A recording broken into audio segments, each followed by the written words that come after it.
আজকে রাত্রে যখন আপনার স্বামী বাসায় আসবে তখন ওনাকে বলবেন বালিশ ছাড়া ঘুমাইতে। তাকে বলবেন যে তুমি আজকে বালিশ ছাড়া ঘুমাও তো, দেখো কেমন লাগে। তারা তাদের বালিশ, বিছানা, কোল বালিশ ছাড়া ঘুমাতে পারে না, থাকতে পারে না। তাহলে আমরা মেয়েরা যেখানে 20-22টা বছর বড় হইছি, আমাদের খাওয়া দাওয়া, ঘুম, লাইফস্টাইল, কমফোর্ট জোন সবকিছু ত্যাগ করে আমরা অন্য একটা ফ্যামিলিতে হুট করে চলে আসি, এসে অ্যাডজাস্ট করার ট্রাই করি। আর ওই জায়গায় কিনা দোষটা আমাদেরই, সব দোষ আমাদের।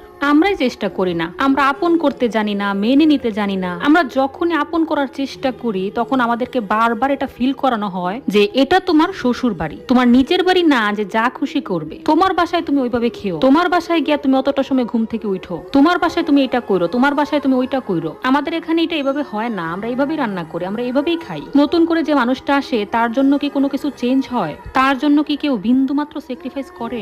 অথচ দেখেন আমাদের মেয়েদের জীবনটাই পুরো চেঞ্জ হয়ে যায়। আর সবার এক্সপেকটেশন